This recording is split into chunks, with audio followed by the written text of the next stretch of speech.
रामनवमी पर रामेश्वरम में पूजा करेंगे पीएम मोदी। तमिलनाडु को 8300 करोड़ से ज्यादा रुपए की देंगे सौगात। पीएम मोदी आज पम्बन ब्रिज का भी करेंगे लोकार्पण। रामेश्वरम को मुख्य भूमि से जोड़ने का नया वाला पम्बन रेल ब्रिज देश को समर्पित करेंगे। देश भर में आज रामनवमी का उल्लास, जगह जगह शोभा यात्रा निकाले जाने की तैयारी। प्रधानमंत्री मोदी ने देशवासियों को रामनवमी की शुभकामनाएं दी। ट्वीट कर लिखा, प्रभु श्री राम के जन्मोत्सव का ये पावन अवसर सभी के जीवन में नई चेतना और नया उत्साह लेकर आए। राष्ट्रपति द्रौपदी मुर्मू ने देशवासियों को रामनवमी की बधाई दी। ट्वीट करके लिखा कि रामनवमी की हार्दिक शुभकामनाएं। शुभ अवसर पर सभी लोग एकजुट होकर विकसित भारत का संकल्प लें। अयोध्या के हनुमानगढ़ी मंदिर में उमड़ा भक्तों का जनसैलाब। रामनवमी के अवसर पर श्रद्धालुओं ने दर्शन किए। रामनवमी पर रामलला के दर्शन के लिए अयोध्या में उमड़ी भक्तों की भीड़। दर्शन के लिए लगी लंबी लंबी कतार। श्रद्धालुओं ने लगाए जय श्री राम के नारे। रामनवमी के अवसर पर बड़ी संख्या में अयोध्या पहुंच रहे हैं श्रद्धालु। हजारों की भक्तों ने सरयू नदी में आस्था की डुबकी लगाई। अयोध्या के राम मंदिर में आज रामनवमी बनाने की तैयारी जोरों पर। दोपहर 12 बजे से लेकर 12:04 तक रामलला का होगा सूर्य तिलक। पूरे अयोध्या को बहुत सुंदर तरीके से सजाया गया। द्वारों में मनमोहक फूल लगाए गए। रामनवमी पर अयोध्या में सुरक्षा के पुख्ता इंतजाम। चप्पे चप्पे पर पुलिसकर्मी तैनात। ड्रोन से रखी जा रही है निगरानी। कटरा में माता वैष्णो देवी मंदिर में भक्तों ने भारी भीड़ में पहुंचे। चैत्र नवरात्र के आखिरी दिन श्रद्धालुओं ने माता वैष्णो देवी के दर्शन किए। चारों ओर जय माता दी की गूंज। जम्मू के बावे वाली माता मंदिर में उमड़ा भक्तों का सैलाब। रामनवमी के अवसर पर दर्शन के लिए लंबी कतार। रामनवमी के अवसर पर नागपुर के श्री पद्धोरेश्वर राम मंदिर में मंगल आरती हुई। बड़ी संख्या में श्रद्धालु शामिल हुए। पटना के महावीर मंदिर में श्रद्धालुओं का तांता लगा। रामनवमी के अवसर पर भक्तों ने दर्शन किए। रांची के तपोवन मंदिर में उमड़ी श्रद्धालुओं की भीड़। चैत्र नवरात्र के आखिरी दिन भक्तों ने मंदिर में दर्शन किए। दिल्ली के झंडेवाला मंदिर में श्रद्धालुओं की कतार लगी। नवमी के अवसर पर भक्तों ने दर्शन कर आशीर्वाद लिया। चैत्र नवरात्र के आखिरी दिन दिल्ली सीएम रेखा गुप्ता कालकाजी मंदिर पहुंची। पूजा अर्चना और दर्शन कर आशीर्वाद लिया। बीजेपी नेता रामवीर सिंह बिथुड़ी भी मौजूद रहे। एमपी के सीएम मोहन यादव ने प्रदेशवासियों को रामनवमी की शुभकामनाएं दी। बोले, प्रभु राम के जीवन ने हमें प्रेरित किया है। सभी को बधाई। संभल के राम मंदिर में उमड़ा भक्तों का जनसैलाब। रामनवमी के अवसर पर श्रद्धालुओं ने पूजा अर्चना और दर्शन किए। पश्चिम बंगाल सीएम ममता बनर्जी ने रामनवमी की शुभकामनाएं दी। लोगों से शांति और समृद्धि के मूल्यों को बनाए रखने की अपील। रामनवमी पर पश्चिम बंगाल के नंदीग्राम में आज राम मंदिर की नींव रखी जाएगी। बीजेपी नेता शुभेंदु अधिकारी नींव रखेंगे। रामनवमी के अवसर पर कोलकाता में बीजेपी ने निकाली शोभा यात्रा। बीजेपी नेता लॉकेट चैटर्जी और अर्जुन सिंह शामिल हुए। हावड़ा में आज रामनवमी पर अंजनी पुत्र सेना निकालेगी शोभा यात्रा। शर्तों के साथ मिली है इजाजत। शोभा यात्रा में सिर्फ 500 राम भक्त हो सकते हैं शामिल। पुलिस देगी सुरक्षा। मेटल से बना हथियार, लाठी डंडे का प्रदर्शन भी नहीं।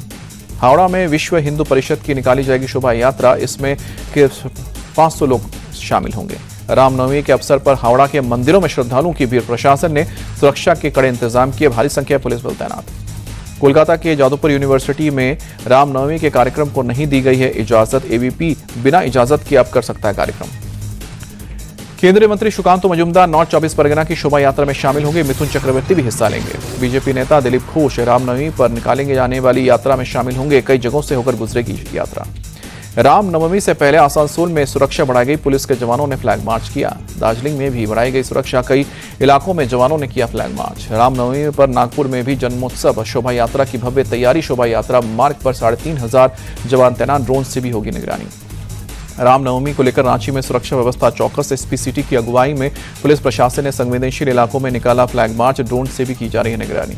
मध्य प्रदेश की राजधानी भोपाल में भी हाई अलर्ट। रामनवमी के जुलूस से पहले पुलिस ने फ्लैग मार्च निकाला। झारखंड के गिरिडीह में सुरक्षा बढ़ाई गई। रामनवमी के मद्देनजर सुरक्षा सख्त। कई इलाकों में भारी संख्या में पुलिस बल तैनात। अनंत अंबानी की जामनगर से द्वारकाधीश मंदिर तक पदयात्रा पूरी हुई। आज सुबह सुबह द्वारका पहुंचे। द्वारकाधीश मंदिर में अनंत अंबानी ने पूजा अर्चना और दर्शन कर आशीर्वाद लिया। मां नीता और पत्नी राधिका मर्चेंट भी मौजूद रही। गोरखपुर में सीएम योगी ने जनता दरबार लगाया। एक लोगों की समस्याएं सुनी। गोरखपुर दौरे पर सीएम योगी नशा मुक्ति अभियान के लिए विशेष वाहनों को हरी झंडी दिखाई। बीजेपी का आज 45वां स्थापना दिवस। कोलकाता में प्रदेश अध्यक्ष और केंद्रीय मंत्री सुकांत मजूमदार ने पार्टी कार्यालय में झंडा फहराया। वक्फ संशोधन बिल को राष्ट्रपति द्रौपदी मुर्मू ने दी मंजूरी। वक्फ संशोधन बिल अब बन गया है कानून। पूरे देश में होगा लागू। वक्फ बिल को राष्ट्रपति से मंजूरी मिलने पर बीजेपी सांसद जगदम्बिका पाल बोले, वक्फ में एक बड़ा सुधार हुआ है। इससे गरीब मुसलमानों को फायदा होगा। आरजेडी नेता तेजस्वी यादव का वक्फ बिल पर विवादित बयान, कहा कि बिहार में सरकार बनते ही सबसे पहले इसे कूड़ेदान में फेंकेंगे। राहुल गांधी का सरकार और संघ पर निशाना, कहा कि वक्फ के बाद अब आरएसएस का ध्यान चर्च की जमीनों पर है, संविधान ही लोगों को बचा सकता है। देश हित और जनहित के फैसले से कांग्रेस कभी खुश नहीं होती है, केंद्रीय मंत्री संजय सेठ का अटैक। राहुल गांधी के दावे पर बीजेपी सांसद राजकुमार चहर का पलटवार, बोले कि पहले मुसलमानों में भ्रम फैलाया, अब ईसाइयों में भ्रम फैल रहा है। ऑल इंडिया उलेमा बोर्ड ने वक्फ संशोधन बिल को बताया खतरनाक बुनाई हसनी, बोले कि सभी की संपत्तियों पर है सरकार की नजर। अखिल भारतीय मुस्लिम महिला पर्सनल लॉ बोर्ड ने वक्फ बिल का किया समर्थन, कहा कि मोदी सरकार ने जो काम किया है वो बहुत पहले हो जाना चाहिए था। वक्फ संशोधन बिल को लेकर संजय राउत का दावा, कहा कि बीजेपी नेता आखिरी वक्त तक शिवसेना यूबीटी का समर्थन पाने की कोशिश करते रहे। वक्फ संशोधन बिल को सुप्रीम कोर्ट ने चुनौती नहीं देगा शिवसेना यूबीटी। संजय राउत बोले कि विरोध जताकर हमने अपना काम किया। अखिलेश यादव ने बीजेपी को सबसे बड़ी भूमाफिया पार्टी बताया, कहा कि इन्होंने ही सबसे ज्यादा जमीन हड़पी। वक्फ संशोधन बिल के खिलाफ सुप्रीम कोर्ट पहुंची आप अमानतुल्लाह खान, बोले इससे मुसलमानों की संस्कृति को खतरा। वक्फ संशोधन बिल को सुप्रीम कोर्ट में चुनौती देने पर भड़के बिहार के डिप्टी सीएम, कहा कि जो लोग सवाल उठा रहे हैं क्या उन्हें सदन में बैठने का अधिकार है। बीजेपी सांसद रविशंकर प्रसाद ने वक्फ बिल को पूरी तरह से संवैधानिक बताया, कहा कि गरीबों, महिलाओं और पसमानदा मुसलमानों को मिलेगा हक। ओवैसी के सुप्रीम कोर्ट जाने पर भड़के हरियाणा के मंत्री अनिल विज, कहा कि वक्फ बिल में जो संशोधन किया है वो कानून के मुताबिक है। नीतीश और बीजेपी को लेकर तेजस्वी के दावे पर बीजेपी का पलटवार, प्रवक्ता नीरज कुमार बोले तेजस्वी अपनी चिंता करे, उनका गठबंधन चुनाव तक भी नहीं चलने वाला है। बिहार के डिप्टी सीएम सम्राट चौधरी बोले लालू यादव ने सिर्फ गरीबों को लूटा है, आरजेडी ने अपने समय में कुछ काम नहीं किया। भारत और श्रीलंका में 7 बड़े समझौते पर मुहर लगी, श्रीलंका ने मित्र विभूषण सम्मान से प्रधानमंत्री मोदी को सम्मानित किया। मछुआरों के मुद्दे पर बातचीत हुई, रक्षा ऊर्जा क्षेत्र में सहयोग बढ़ाने पर जोर। पीएम मोदी ने कहा श्रीलंका हमारा पड़ोसी नहीं मित्र भी है, हम हमेशा श्रीलंका के साथ रहेंगे। पीएम मोदी ने श्रीलंका में विपक्ष के नेता से मुलाकात की, साचित प्रेमदासा से स्मृति चिन्ह भेंट कर स्वागत किया। दोनों नेताओं के बीच कई मुद्दों पर बातचीत हुई। रक्षा मंत्री राजनाथ सिंह ने आईएनएस सुनैना को देश को समर्पित किया, नौसेना की कई परियोजनाओं का उद्घाटन भी। रक्षा मंत्री राजनाथ सिंह ने कहा कि हिंद महासागर क्षेत्र में मुक्त परिवहन, शांति और स्थिरता सुनिश्चित करना भारत का उद्देश्य। छत्तीसगढ़ के दंतेवाड़ा में मां दंतेश्वरी मंदिर में अमित शाह ने की पूजा, कहा कि अगले चैत्र नवरात्र तक होगा लाल आतंक का खात्मा। अमित शाह की नक्सलियों से सरेंडर करने की अपील, कहा कि हथियार छोड़ मुख्य धारा में शामिल हो जाइए, मारे जाने पर कोई खुश नहीं होता। मुख्यमंत्री विष्णुदेव साय बोले नक्सलवाद के खिलाफ हमारी लड़ाई मजबूत, मां दंतेश्वरी आशीर्वाद से अमित शाह जी के संकल्प को पूरा करने का भरोसा। बिहार के हिमाचल, तमिलनाडु और पुडुचेरी को केंद्र सरकार की राहत आपदा सहायता के लिए 1280 करोड़ रुपए मंजूर। केंद्र ने मैतई कुकी समूह के साथ बैठक की, मणिपुर में शांति बहाल करने पर सरकार का जोर। दिल्ली में आयुष्मान योजना हुआ लागू, दिल्ली सरकार का केंद्र के साथ एमओयू साइन। केंद्रीय मंत्री जेपी नड्डा बोले दुनिया का सबसे बड़ा हेल्थ कवरेज प्रोग्राम राजधानी में लागू हुआ। जेपी नड्डा ने आम आदमी पार्टी पर साधा निशाना, कहा कि केजरीवाल के अहंकार ने दिल्ली का बहुत नुकसान किया है। मुख्यमंत्री रेखा गुप्ता बोली आपकी सरकार ने राजनीतिक कारणों से आयुष्मान योजना रोकी थी, अब इस योजना से दिल्ली के 6,54,000 परिवार को फायदा मिलेगा। 10 अप्रैल से योजना के लिए होंगे रजिस्ट्रेशन, दिल्ली के स्वास्थ्य मंत्री पंकज कुमार सिंह ने दी जानकारी। एमपी सरकार की पहल पर दिल्ली में 12 से 14 अप्रैल तक विक्रमादित्य महानाट्य का आयोजन है। सीएम मोहन यादव बोले सम्राट विक्रमादित्य को पुनर्जीवित करने की कोशिश। सीएम मोहन यादव ने कहा कि सम्राट विक्रमादित्य के शासन और सुशासन से लोगों को मिलेगी प्रेरणा। हर राज्य में महान नाट्य का किया जा रहा है मंचन, नाटक में 250 से ज्यादा कलाकार हिस्सा ले रहे हैं। उत्तर प्रदेश की अर्थव्यवस्था को देश में नंबर 1 बनाएंगे, महाराजगंज में मुख्यमंत्री योगी आदित्यनाथ का बयान।